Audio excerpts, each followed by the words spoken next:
Welcome to another episode of Behind the Swipe. I'm your host, Hoyt Prysock, and today we're diving deep into the profound intersections of spirituality, psychology, and our understanding of life and death with Dr. Amy Robbins.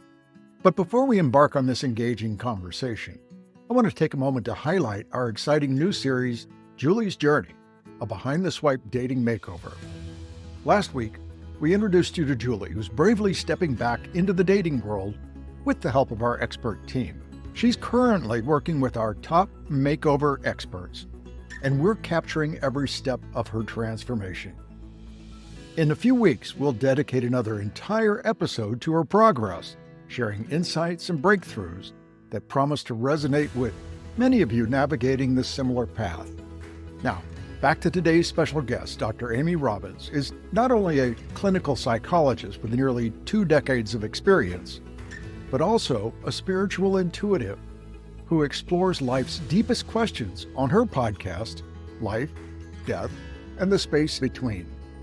Her unique perspective uses the wisdom of death to enrich life's meaning and relationships, a topic we find especially pertinent for those over 50 re-entering the dating scene. In our discussion today, Dr. Robbins will share her journey into the realms of energy psychology and spiritual intuition, sparked by her personal loss and transformative experiences. We'll explore how these elements influence romantic relationships, particularly the challenges faced by more spiritually aware individuals seeking partners in the digital age. How does one navigate dating when their spiritual paths may not align? Can spiritually indifferent people find common ground with those deeply embedded in their spiritual journeys? Join us as Dr. Robbins shares strategies for identifying and embracing spiritual compatibility, and how these approaches can lead to deeper, more meaningful connections.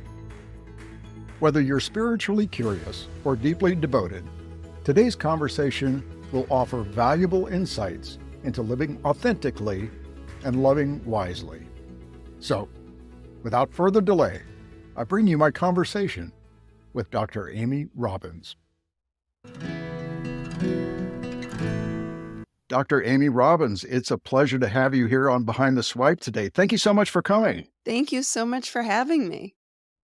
You host a podcast called Life, Death, and the Space Between.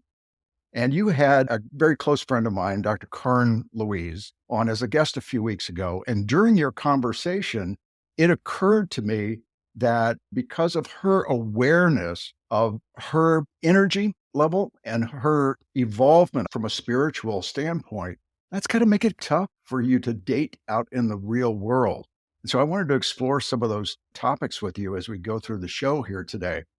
But before we do that, tell me a little bit about you, your podcast, and your practice. Sure. So I'm a licensed clinical psychologist. I practice in Chicago. I have a part-time practice. I see about 25 patients a week. And my work is grounded in traditional psychoanalytic psychotherapy, which is kind of the longer term, more relational, like really looking at how our early relationships inform our current relationships and the choices we make and the decisions we make, and really trying to help people become more conscious of their own responses, reactions, projections to whatever comes up for them in their relationships. Using the relationship as the way to help guide a lot of the work that we do, including the relationship between myself and the patient. So that's the boring, more traditional side of me. And then you sprinkle in a few spiritually transformative experiences from dead loved ones, and everything gets a lot more interesting. And so what happened was, when I was in college, my aunt died of juvenile onset diabetes. She was 47 years old at the time. She was waiting for a kidney and pancreas transplant. And in order to withstand the transplant, they needed to make sure her heart would have been strong enough to do so. It was not. So they went in to repair her heart. And when they went in to repair her heart, they found that it just was irreparable. They could not get her heart going again, and she died on the table. Like I said, I was 18 at the time. She was 47, my age, the age that I'm almost in 1 month going to be. And Obviously, this was really traumatic, as any significant loss is, especially the significant loss of someone I call it an out of order loss. It just didn't make sense. And really was stricken by grief, but didn't necessarily realize it was grief. I was in college, obviously a lot going on, but also a lot of anxiety that really coincided with my grief. And I will fast forward to grad school when I was getting ready. I had had I had been in therapy and kind of working through that, but was really still plagued by the grief, and was in grad school, went back to graduate school, and was getting ready for my cousin's wedding, her son, and I had had what I now know is a visit. Some people would say it's a dream. It was not a dream. It was very clearly a visit where she came to me and started giving me very specific information. So she told me to tell my mom not to be upset. She'll be at the wedding. I saw a very clear image of my mom standing at our kitchen sink in the house I grew up in. And then she gave me an image of my uncle and she said, "Tell him that I hear him when he's talking to me." And I could clearly see him pushing my cousin in a stroller while he was out walking. She said, "I hear him when he talks to me while he walks." So I woke up, called my mom as soon as I was able, as soon as the sun came up, and shared with her this. And my mom became speechless and started crying and said, "I was talking to her last night and I was saying to her, 'I can't believe you're not going to be there. I can't believe you're not going to be at the wedding.'"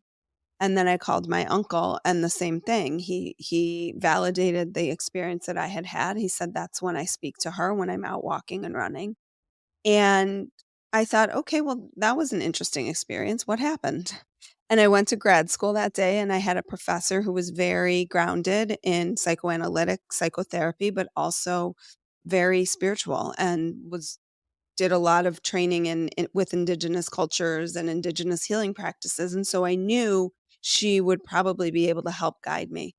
And when I shared this with her, she said, "Well, you had a visit," and I had never heard of that before, and she said, "I think you're opening up to something, and I think you should pursue it." And so here was this. I mean, I was so lucky. I still every time I talk about her, I text her and I say, Were your ears ringing today?" Because I think she was such a profound. I mean, it could have gone one of 2 ways. She could have definitely said to me, "Look, I think you need to shut this down," but she didn't, and she encouraged me to pursue this, which I did not do for many years. And then my grandfather passed away, and it happened again, and then I started having experiences with patients' loved ones coming to me.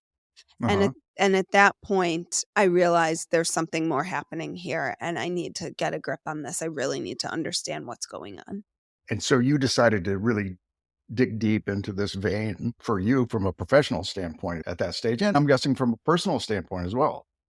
Yeah, I mean, like I said, I was practicing at this time, and I had really been curious suddenly, like this was cracked open for me. And so I did. I worked with a medium for several years and I took classes. There's a place near me that offers continuing education classes and more of these spiritual practices, shamanism and mediumship and different types of healing modalities. And so I pursued that and I listened, I took all these classes and I did this training. It was like a spiritual mentorship and a spiritual internship. And I did readings for people for about 4 or 5 months where I would just have people, friends of friends, come into my home and I would do a mediumship readings for them. And then I realized that that really wasn't the path I wanted to go down. I really appreciated the deep work that I'm able to do with people in the therapeutic space. And I felt like mediumship was a way of giving that up. It just didn't feel completely aligned with what I was wanting to do. And so I went back to my clinical practice, but now really do incorporate so much more of those intuitive experiences that I have. And when I do get those downloads or hits or flashes of insight, I have figured out how to use them and how to integrate them into my clinical work in a way that can help the patient move forward, but not necessarily by saying that this is specifically what I'm doing. So, Amy, you mentioned that in that sort of seminal event for you with your aunt and your mother, that your aunt was speaking to you and not directly to your mother. Why do you think that you were the one that was chosen for that kind of communication? And what defines that receptivity? Yeah, I think that there were a few things. I think one, I am very open and curious, and so I think that was like an inroad. I think that where I was emotionally, certainly the time that I tell often the story when I share this visit was actually not the first time I had had a visit from her. I had had a previous visit from her that I didn't know that that's what it was. I attributed it to a dream, but she had come to me shortly after she died, and she was everything about her looked beautiful. Like, her skin was glowing, which it had not been, obviously, because she had had all of these kidney and pancreas issues, and she just looked healthy, and she said to me, "I'm healthy, I'm healed. Please let everybody know I'm okay."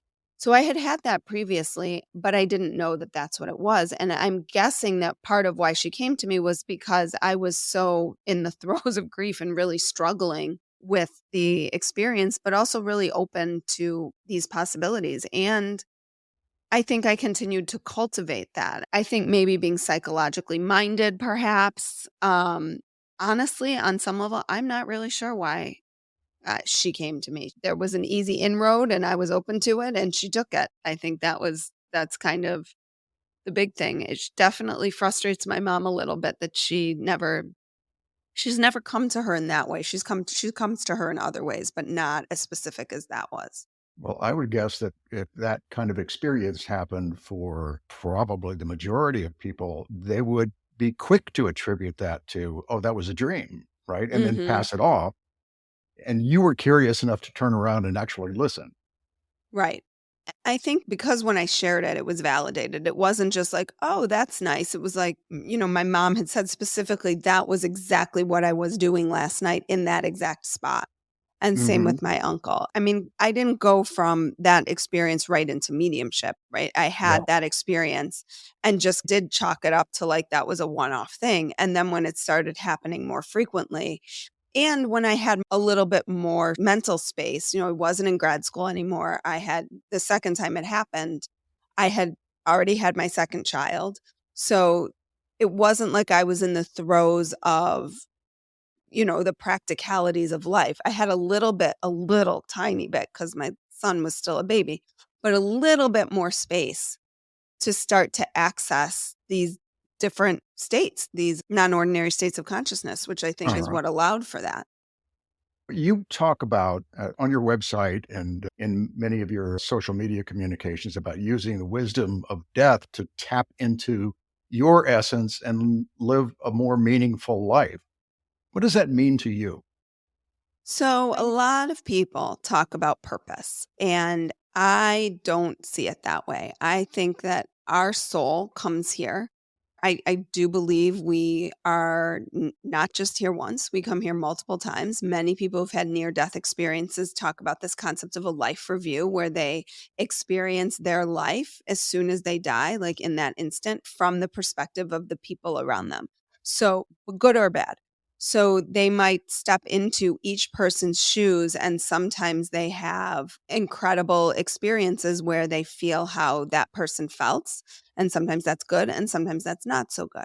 So if we use that as a way to inform our soul and think about our soul and what our soul's purpose is here to do, that can help us live differently. And so when I think about essence, what I really think about is what are the qualities that your soul is here to express in this lifetime? And I think when we use death, the physical death of our bodies, as a kind of endpoint, but we also think about what happens next and that concept of the life review. And your soul is here in this lifetime to grow beyond this lifetime, to just grow that soul. It can shift how you live in this life. And so, what is then the essence? What are the qualities that you want to express in this life? Are they qualities of love, compassion, joy, giving, charity, and then using those as guideposts that drive what you do, the choices you make, how you interact, how you behave. If I want to be known as a kind, loving being, how does that look in all areas of my life? And am I expressing that in my work? Am I expressing that in my home life? Am I expressing that in my community? And am I expressing that as I walk through life on a day-to-day basis? And if you are, then you don't have to worry about what your purpose is because you're living from a place of essence every single day. And then all of those pieces will unfold and you will feel like you are living in alignment with your soul. This sounds very familiar to me from my studies of some of the Buddhist texts. How would you characterize how you look at death as a transition versus what the classical Buddhist view of reincarnation is? I mean, I think it's very similar. I haven't studied in depth Buddhist texts, so I don't know that I could speak to that from a scholarly place. But Hmm. I think it is in alignment with a lot of what's talked about in many religions, like how are you living from God, source, universe, from that consciousness of love?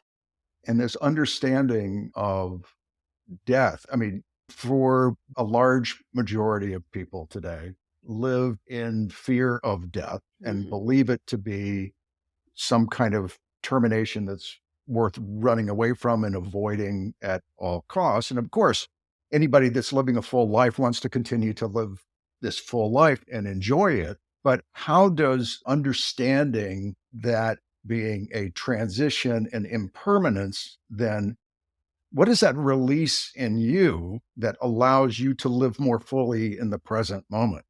Yeah, I think that well, a few things. One, I have the juxtaposition of like our soul goes on, but also our physical body dies in this lifetime. And so I think about both of those things and that death is our greatest teacher. If we didn't die, how does that then change how we live? Like if we didn't think that tomorrow I could step off the curb and get hit by a bus, even though I believe, and this is where it kind of gets you can kind of your mind can kind of go a little bonkers, but I believe that our soul goes on.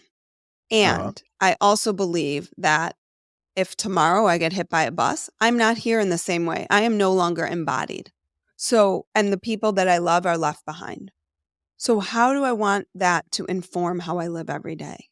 Because that's really where you can change and shift how you live. It's like, what do I want my interactions to feel like today?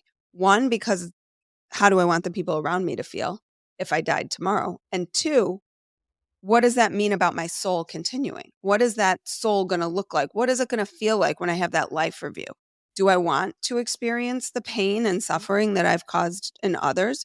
Or do I want to experience the love, the joy, the kindness, the giving, the community, all of those more positive qualities that I want to impart on the world? And I think, again, this doesn't mean I'm perfect. I just try to use it as a guiding light to help me, and I do have a bit of a contemplative death practice to think about, if I say something hurtful to someone and tomorrow I do step off the curb and get hit by the bus, is that how I want my last interaction with them to have been?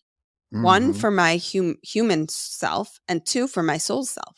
But you're carrying this even further here than just the helping people on a one-on-one basis in your practice, because you've been doing this podcast for 5 years now, a little Mhm. over 5 years now, Mhm. and you've Mhm. got over 360 some episodes.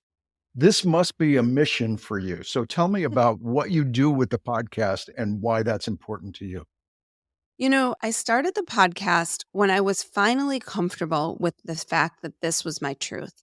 And I decided I didn't want to be a medium for reasons that we have talked about, but I did want to share what I was learning with other people. And I wanted to share it with them from the perspective of someone who is, I like to think of myself as pretty grounded.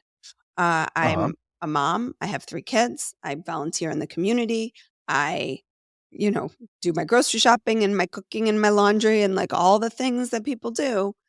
And I have this whole belief system that informs how I interact with the world. And that belief system is really spiritually based. It's not religiously based, it's spiritually based. And it helped me so much in my own journey of healing. And that I felt like if other people could just be a little bit open and curious, They didn't have to believe it. They didn't have to become full believers that when you die, your soul goes on and loved ones come back to us and they give us signs and they help guide us and we have spirit guides and angels and all of that. You don't have to even go that far, although I do on the podcast. You just have to start to be curious and start to wonder and start to open up to the awe and beauty and joy in the world. And you can start to live a really meaningful, connected life. And so once I was able to realize that my job wasn't to convince other people that this reality that was my reality is true, but if I could just maybe show them all these different experts and all these different examples of how this is this is a truth for so many people, maybe it would help people in their grief. Maybe it would help them with their depression. Maybe it would help them manage their anxiety. Maybe it would help them live more meaningful relationships from a place of joy and love and excitement and wonder and awe.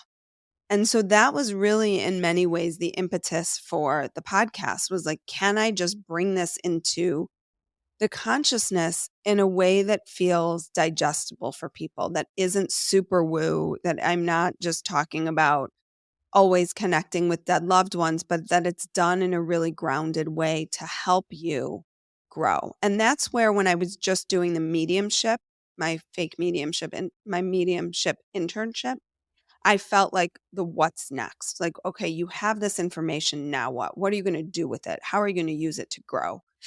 And so my podcast is really about like hopefully taking some of the information and integrating it into your life so you can use it to learn and grow. So there are, I'm guessing, Amy, like millions of people out there whose comprehension of spirituality and the importance of that spirituality in their lives are, if not identical to yours, very close to yours. And that's what I'd really like to talk about today, because mostly what we talk about on Behind the Swipe are issues that men and women in midlife and beyond encounter when they find themselves looking for love and looking for relationships online. And it occurred to me in the conversation you had with Dr. Curran that for people who have that spiritual bent, if they were only to limit the potential prospect pool of romantic partners to just those people who were closely aligned to them, it might be a far smaller pool than one would hope. And Hmm. so what I want to talk about here is, all right, well, what do you do as a spiritually enlightened person in terms of communicating that to prospective romantic partners? And then particularly when there's a difference between my level of spirituality and this person that I'm interested in. I'd love to get your thoughts on that. Hmm. So I would think of it similar to any other kind of trait that you're looking for in a partner. Is this something that's compatible, right? We do that with maybe religion. We do that with maybe children. Do you have children? Do you not have children? Like, how much of this is a deal breaker for someone? Uh-huh. And what I think, and certainly, I'll get personal here. In my marriage, this is not anywhere close to where I started. And I sometimes tease my husband. I'm like, "Do you wonder like who you married?" Because the person that I was and the person that I am at this point are very, very different people. Uh-huh. I mean, there's obviously some similarities underneath everything, but this spiritual kind of embrace that I have with life is quite different from how we were when we met, frankly, around the time my aunt died, because I got the call only 2 or 3, I think maybe a month into our dating. But I really see spirituality in the way that I would anything else, where can the person that I'm choosing to be with, that I want to be with, they don't have to buy into it, but can they support me in it? Or is it going to be something that they shut down? Like if your partner loves golf, you don't have to love golf to be partnered with them, but you have to have some compromise around, like, if they're going to be golfing every weekend and you're not, that might be a deal breaker. That might be something that really gets in the way of your relationship, because you're just too far apart and you didn't talk about what that could look like. But for me, my partner has been extremely supportive of my exploration. Now, does he believe in it?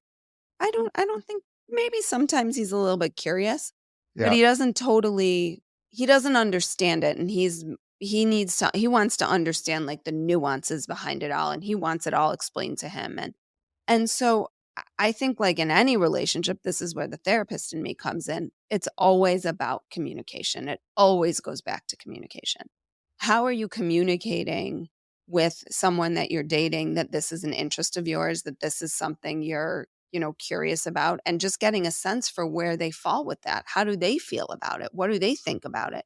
What spiritual beliefs do they have? Do they not have? Have they lost someone they loved? What do they believe happens when they die? I mean, these don't need to be deal breakers in relationships, but like anything, it could be. So just even knowing the lay of the land can only be established by having really good communications about that. Mhm.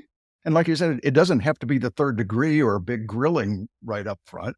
It's just, all right, let's peel this onion back just a layer at a time here and figure out where we're similar, where we're different. Because as you know, there can be a broad spectrum between somebody that fully embraces the spirituality that you do and someone who is antagonistic toward it, right? Right.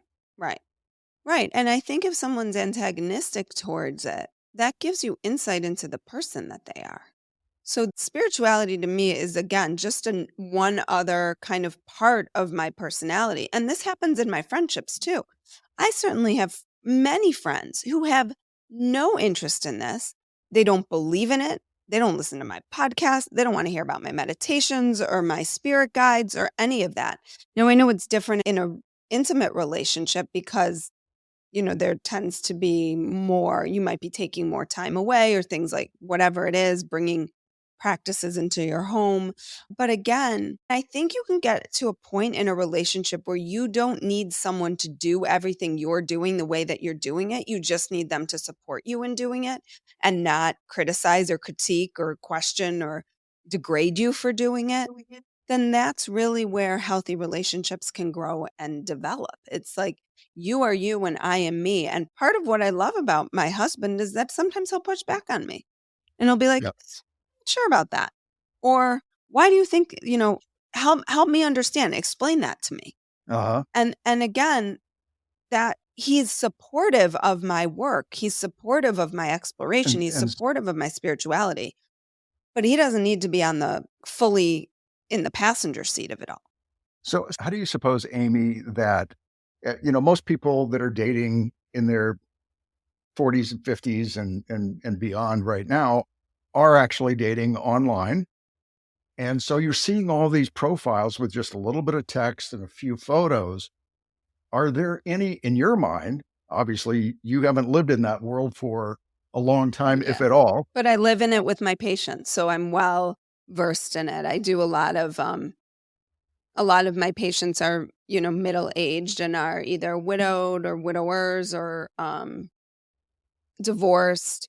And Uh-huh. so I do a lot of kind of, I don't know, more dating exploration and playing on the apps with them and seeing what's written. So I have a sense of what's out there. So what kind of clues can you determine, do you suppose, from somebody's online profile that might be an indicator to you that they would be at least accepting, if not embracing, of your spirituality? Mm.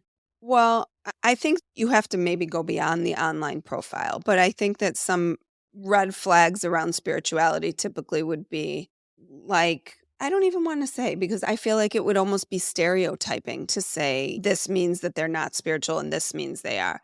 There's so many people that I've met that in a million years I would never have thought would have a meditation practice or would be open to exploring any sort of sound healing or yoga practice or anything, and you bring it up to them and they're like, "Oh yeah, I've done that," or "I love that," or "I'm curious about that."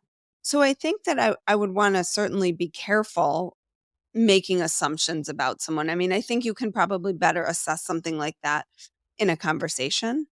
by just like asking, even things as simply as like, what do you do to de-stress? How do you manage stress? Like things like that can give you insight. Typically, people who have maybe more spiritual practices do meditate, do yoga. Like those are not always, but those are sort of initial kind of inroads into the spiritual space. What? Uh-huh. So I think looking for and asking those questions, like, do you have a spiritual practice? I always ask that questions in my assessments when I see patients. And it's interesting to me because sometimes the people that would have assumed would have said, I have no spiritual practice, have very deep spiritual practices. They, like you, they read Buddhist texts, they integrate that into their lives. Maybe it's a religious spiritual experience. They go to church every weekend. Like that's spirituality. Hmm. And so I think that it is about certainly not dismissing someone off the bat, but spending the time to ask the questions and get to know what that looks like for them. I mean, there are some people who go way far out. They claim they talk to aliens and beings from other dimensions. That might be a little far for someone, but Yeah, no one's going to, I mean, they might put that in a profile and that will certainly weed out a lot of people, but most people aren't going to do that, right? That's going to be something that you're going to have to learn as you have more conversations and get to know someone, know that's where right. If those they practices lie. if they show up with a tinfoil hat, you know that that's probably a Right. non-starter. Right. That might be, or they just like came back from like a trip to UFO hunt or something, which could be cool. But right, then you're gonna know, or like their whole profile is, aliens posted or something like that. Again, all on the spectrum. But you brought something up as a concept there that I think probably aligns really well. And it's one of the characteristics that I hear over and over again is one of the most important attractive characteristics in a potential romantic partner. And that is curiosity. Mm-hmm. So for you, it sounds like in your description of your husband, even though he may not share your spirituality in full, he's got enough curiosity to know, to appreciate that this is something that's important for you to explore. And I would guess that that's the same kind of trait that you would look for in somebody that you might be dating online as well. Absolutely. Absolutely. Because that's about acceptance. Does this person accept me for who I am? And this is who I am. And if he's not going to accept me, then we've got much bigger issues than the fact that I'm spiritual, right? Because this is just a part of me. It's like if you don't like my hazel eyes, you don't like my spirituality. It's all part of me. And I think that if you are clear in your own convictions about who you are, then you're going to know whether or not this person is for you or can tolerate that clarity, because this is about spirituality, but this is about so much more than that. It really is about stepping into who you are and being comfortable with who you are. And if the person that you're with isn't comfortable with who you are because of your spirituality, then they're probably not the right person for I can absolutely see that. That makes perfect sense. So, Amy, let's flip the script here on you. this a little bit. So, we've been talking about this from the perspective of a spiritually evolved person. Let's talk about it from the perspective of somebody that is, I don't even know how to categorize this. I would say driven by logic and rationality Mhm. and not particularly accepting of spirituality, not antagonistic, because that's a whole another group of folks. Right. But if you are that person and you meet online someone who is telling you that they believe that there are these spiritual reincarnations and things like that, how should you then communicate that effectively? How do you establish communications around that is respectful yet remains skeptical? Mhm. Mhm. I think from both sides, it's about being curious and being open and being understanding. So if I'm super skeptical, which I've been before about this and sometimes still slip into that space, I just want to learn. So if you're in a relationship with someone who is on the spiritual end and you aren't, can you be open and curious? And maybe you decide that that's not for you, but maybe once in a while I'm going to watch golf if my partner loves to watch golf. Or once in a while I'm going to go to the farmer's market and cook a meal because that's something that my partner likes to do.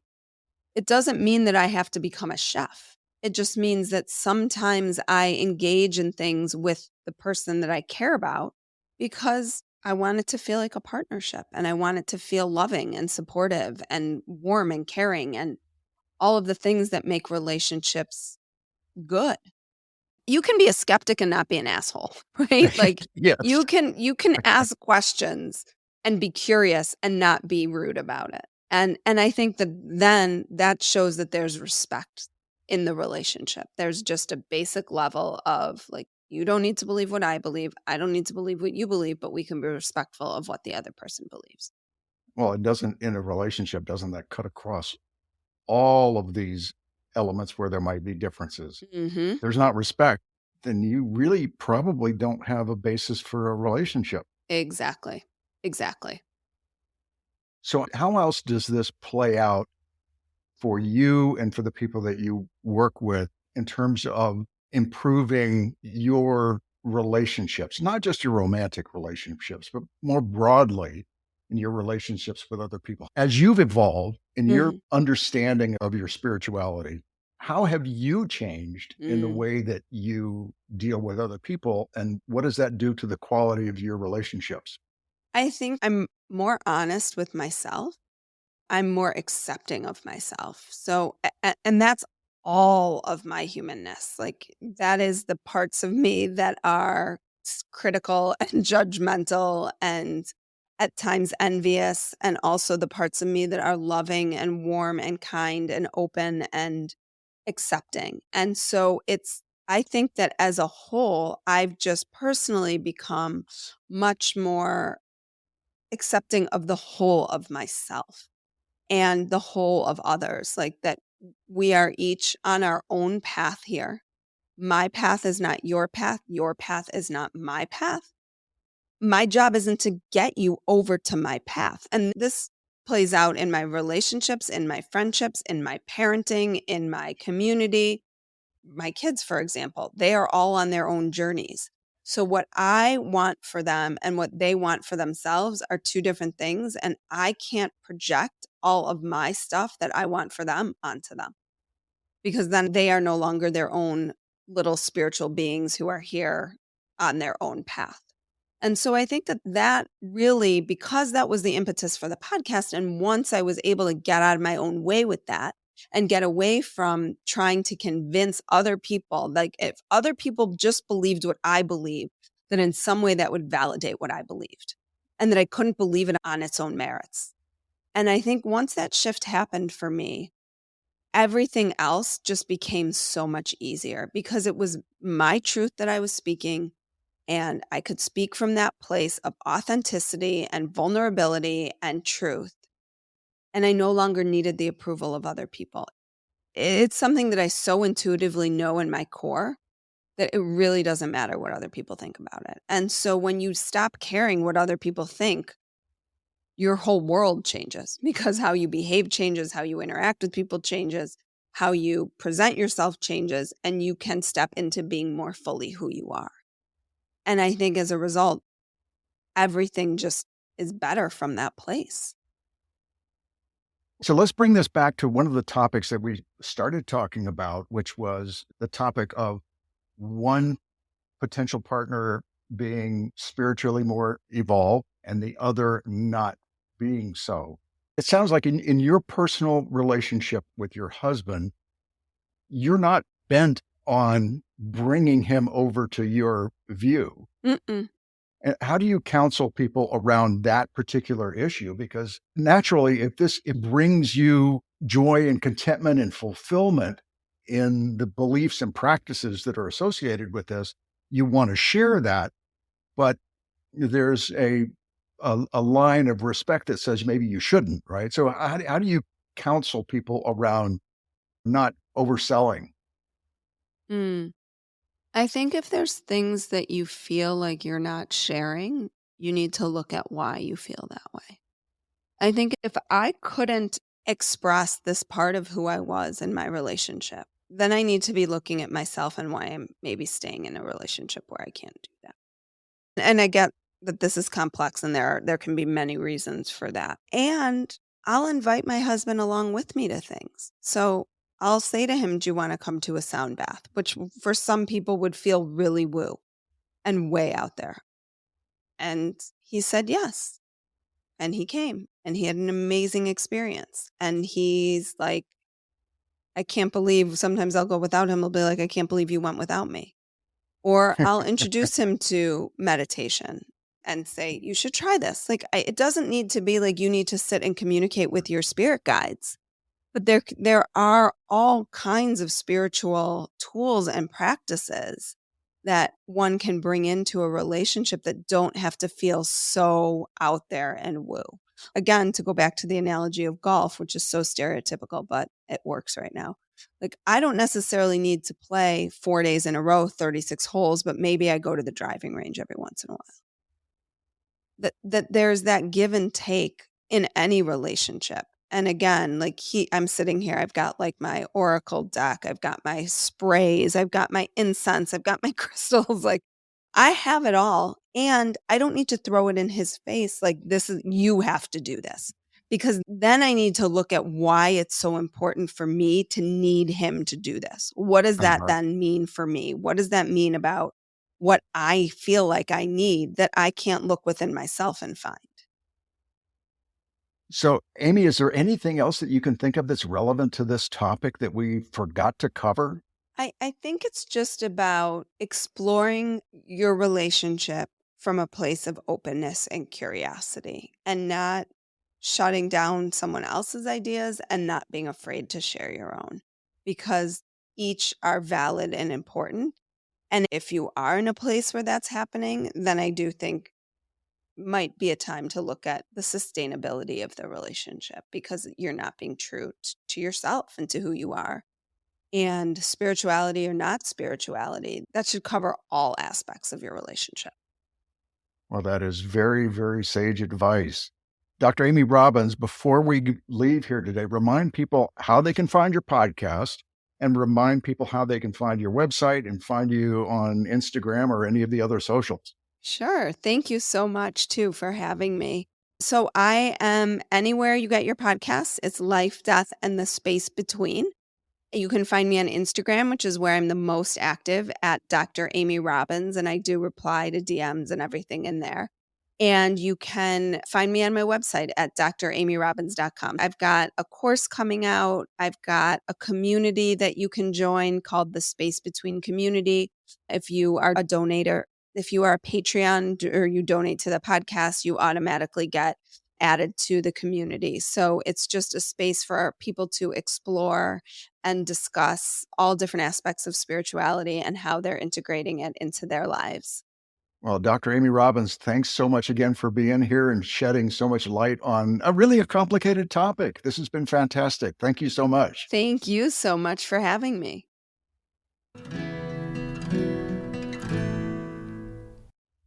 A big thanks to Dr. Amy Robbins for joining us today and sharing such fascinating stories and perspectives.